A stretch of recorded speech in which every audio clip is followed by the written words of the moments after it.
अस्सलामुअलैकुम। उम्मीद करती हूँ आप सब खैरियत से होंगे। आज इस हॉन्टेड मूवी को हम एक्सप्लेन करने वाले हैं। उसका नाम है मैरी।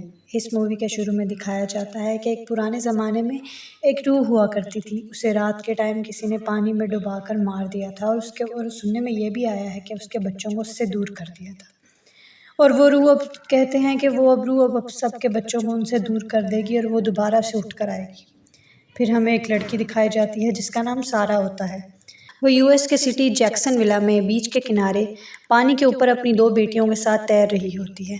उसको पुलिस वहाँ से अपनी कस्टडी में ले जाती है। फिर उसको एक औरत से मिलवाया जाता है जिसका नाम चार्ल्स होता है। वो मैरी के पास जाती है। फिर वो सारा से पूछताछ करती है और वो सारा के पूछने पर बताती है कि तुम्हारी बेटियाँ बिल्कुल ठीक हैं। फिर वो औरत पूछती है मुझे बताओ कि क्या हुआ था। उसके पूछने पे सारा कहती है कि आप लोग मेरी किसी भी बात पे यकीन नहीं करेंगे क्योंकि वहाँ जो मेरे साथ बोर्ड पे हुआ उस पर किसी को मेरी बात पे यकीन नहीं आएगा। लेकिन फिर भी वो उससे कहती है तुम मुझे बताओ कि क्या हुआ था। फिर सारा उसे बताती है कि उस बोर्ड पे एक कीवल थी। वैसे तो एक कीवल का राज किसी के जिस्म पे होता है लेकिन उसका राज उस बोर्ड पे था। वो कहती है 4 मंथ्स पहले एक दरिया के किनारे एक बोर्ड नजर आई थी। उस बोर्ड का नाम था मैरी। सारा का हस्बैंड जिसका नाम डेविड होता है वो एक टूरिस्ट होता है। वो फेरिस पे कैप्टन का काम करता है। डेविड एक दिन अपने दोस्त के साथ बोट यार्ड पे जाता है। वहाँ उसको वो शिप नज़र आती है जिसको सेल करने के लिए रखा होता है। डेविड को वो बोट बहुत पसंद आती है और वो उस बोट को ख़रीद लेता है। फिर वो अपनी फैमिली को उस बोट को दिखाने के लिए बुलाता है लेकिन सारा उस बोट को देखकर ज़्यादा खुश नहीं होती और उसको अपने हस्बैंड से थोड़ा अपसेट होती है। डेविड कहता है मेरा ख्वाब था कि मैं अपनी बोट लूँ। हर वक्त मैं किसी की बोट पर काम कर करके जॉब कर करके थक गया हूँ। मैं चाहता हूँ हम इस बोट पे अपनी फैमिली का फ्यूचर प्लान करें। सब कुछ इसको मैं रिपेयर कर दूंगा और ये बहुत खूबसूरत हो जाएगी। लेकिन सारा कहती है इसको रिपेयर करने में भी बहुत से पैसे लग जाएंगे और बहुत परेशान हो जाती है। फिर डेविड उसे कहता है मैं तुमसे माफ़ी मांगता हूँ कि लेकिन मुझे एक दफ़ा तुमसे पूछ लेना चाहिए था कि क्या मैं ऐसा कर लूँ। लेकिन फिर भी किसी तरह डेविड सारा को मना लेता है और सारा मान जाती है जिसको देखकर डेविड बहुत खुश होता है। फिर अगले दिन वो अपने दोस्त माइक और टॉमी के साथ बोट को ठीक करते हैं। टॉमी डेविड के अंडर काम करता था और उसकी बेटी का बॉयफ्रेंड भी था। फिर रात को वो पार्टी करने का सोचते हैं और डेविड कहता है कि हम सुबह इस शिप पर बरमुदा जाएंगे। वहाँ डेविड का पुराना दोस्त भी होता है जो उसको वहाँ पर जाने पे मना करता है और कहता है ये शिप हॉन्टेड है, इसमें कोई इवल है क्योंकि जो भी इस शिप को लेता है वो गायब हो जाता है। वो कहाँ जाता है ये नहीं पता लेकिन समंदर में ही कहीं गायब हो जाता है। इसलिए मैं कहता हूँ कि तुम ना जाओ। लेकिन डेविड उसकी बात को पे ज़्यादा गौर नहीं करता और उसको इग्नोर करता है।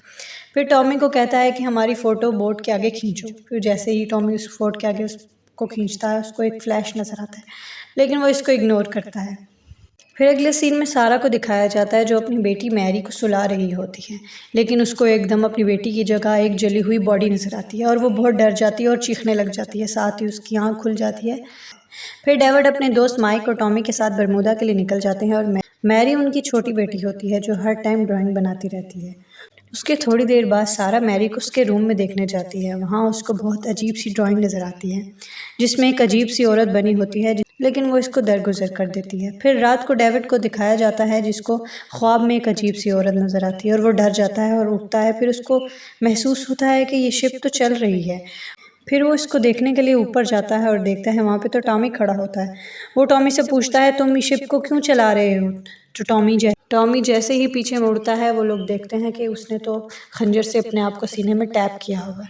वो साथ ही उन पर हमला कर देता है लेकिन डेविड उससे बच जाता है। फिर वही सीन दिखाया जाता है जहाँ पे सारा चार्ल्स को ये सारी बातें बता रही होती है लेकिन चार्ल्स को बताती है कि मुझे तो वाकई तुम्हारी किसी बात पे यकीन नहीं आ रहा। मैं थोड़ी देर तक फिर आऊँगी और फिर तुमसे पूछताछ करूँगी।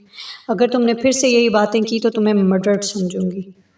फिर वहीं बोट का सीन दिखाया जाता है जहाँ सारा को बोट पर किसी बच्चे का साया नज़र आता है और वो समझती है वो उसकी छोटी बेटी मैरी है। वो उसका पीछा करती है और वो इस छोटे कैबिन में चली जाती है जहाँ पर एकदम उसको एक पाँव के निशान नज़र आते हैं जिनका पीछा करती है वो।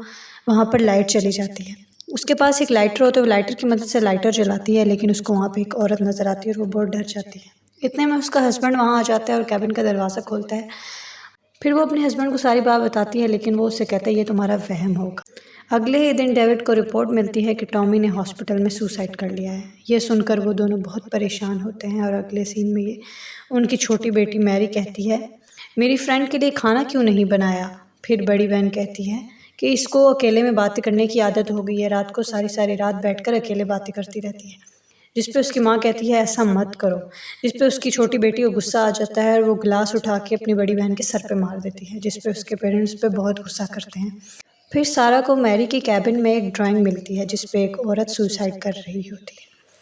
फिर सारा को दिखाया जाता है जो अपने रूम में सो रही होती है और उठकर देखती है कि उसके कमरे के बाहर कुछ पाँव के निशान होते हैं। वो उनका पीछा करते हुए ऊपर चली जाती है और उस पर कोई हमला कर देता है, लेकिन वहाँ पर माइक आ जाता है और उसको वहाँ से बचा लेता है। सारा जल्दी से डेविड के पास आ जाती है और उसे कहती है अभी वापस चलो, हमें यहाँ पर से जाना पड़ेगा, यहाँ पे कोई बुरी रूह है। डेविड कहता है अब जाना भी चाहें तो हम नहीं जा सकते क्योंकि हम बहुत आगे निकल आए हैं। डेविड के समझाने पे भी सारा को समझ नहीं आती और ये दोनों आपस में बहस करने लगते हैं और डेविड गुस्से में आकर वहाँ से चला जाता है। फिर सारा को एक ख्वाब आता है जिसमें कोई उसको मार रहा होता है, उसका गला दबा रहा होता है। वो साथ ही इस ख्वाब से उठती है और रोने लग जाती है। फिर वहाँ मैरी अपने टूटे हुए दांत के साथ आती है और कहती है मेरी फ्रेंड ने इसको निकालने में मेरी मदद की है। उसकी माँ हैरान हो जाती है। वो अपनी बेटी की बात सुनकर दोनों ही बहुत परेशान हो जाते हैं। फिर अगले दिन ही वो दोनों मियाँ बीवी इस बोर्ड के बारे में हिस्ट्री निकालना शुरू कर देते हैं। फिर उनको रूह की हिस्ट्री पता चल जाती है, उस रूह के बारे में भी पता चल जाता है जो लोगों के बच्चों को उनसे दूर करती है। फिर डेविड माइक से वापस जाने को कहता है और माइक को जाके कहता है कि इस शिप को वापस मोड़ लो। फिर वो नीचे अपनी बीवी के पास आ जाता है। फिर सारा डेविड से कहती है कि मैंने तुम्हें कहा था यहाँ पर कोई ईवल है जो हमें तंग कर रही है, लेकिन तुमने मेरी बात का यकीन नहीं किया था। हमें तुम्हारे दोस्त की बात मान लेनी चाहिए थी और यहाँ पे कभी नहीं आना चाहिए था। फिर चार्ल्स को दिखाया जाता है जो सारा से पूछती है कि फिर भी तुम लोग वापस क्यों नहीं आए, उस बोट पे ही क्यों रहे, वहाँ से आ जाते। लेकिन सारा कहती है वो रूह हमें ऐसा नहीं करने दे रही थी। फिर सारा और डेविड का सीन दिखाया जाता है जहाँ डेविड को भी उसकी बात पे यकीन आ गया था कि यहाँ पे कोई बुरी रूह है। वो सारा से बात कर ही रहा होता है कि इतने में उसकी बड़ी बेटी आती है और कहती है मैरी को कुछ हो गया है। वो भागकर उसके पास जाते हैं। इतने में डेविड माइक को बुलाने के लिए ऊपर आता है, लेकिन माइक वहाँ पर नहीं होता। माइक एकदम पीछे से हमला करके उसको पकड़ लेता है। इतने में सारा आकर उसको बचा लेती है। फिर वो दोनों उस माइक को पकड़कर कैबिन में बंद कर देते हैं। फिर वो देखते हैं कि शिप का सारा सामान गायब हो चुका है और सिलेंडर में से सारी गैस भी खाली कर दी गई है। फिर डेविड माइक से बात करने जाता है, लेकिन वो अभी भी उस रूह के कब्जे में होता है और वो कहता है कोई नहीं बचेगा, सब मारे जाएंगे। और दूसरी तरफ उसकी बड़ी बेटी को टॉमी नज़र आता है। वो उसका पीछा करती करती ऊपर चली जाती है और वो देखती है कि टॉमी उसको सुसाइड करने का कहता है।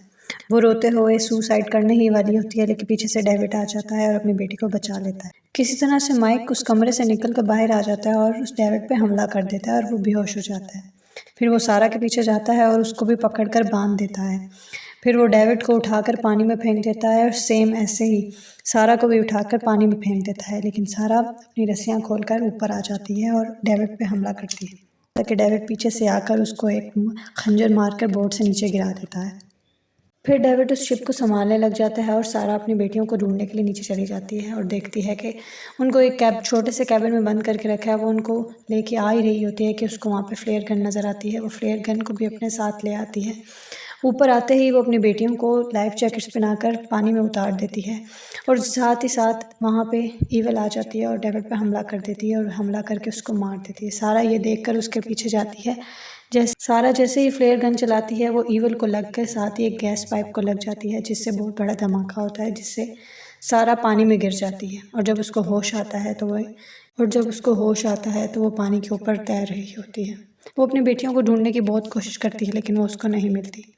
फिर चार्ल्स को दिखाया जाता है जो उसकी किसी बात पे यकीन नहीं करती और अपने ऑफिसर को जाके कहती है कि ये एक मर्डरर है और ये एक साइको भी है जो खुद से बातें बना कर लोगों को पागल कर रही है और इसी ने बोट में अपने हस्बैंड और उस माइक को मारा है। फिर वो पुलिस वाले को बुलाते हैं और उसको एक दूसरे कमरे में ले जाते हैं। फिर चार्ल्स वो रिकॉर्डिंग चेक करती है जिसमें सारा के अंदर उसको एक रूह नज़र आती है जो अजीब अजीब सी हरकतें कर रही होती है। साथ ही उसको गोली की आवाज़ आती है। वो भागकर उस कमरे की तरफ जाती है। वहाँ देखती है कि उस रूह ने पुलिस वाले को गोली से मार दिया है और खिड़की तोड़कर वहाँ से भाग गई है।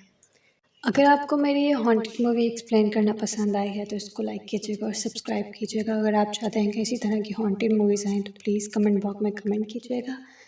फिर इंशाल्लाह अगली वीडियो में मुलाकात होगी। अपना ख्याल रखिए। अल्लाह हाफ़िज़।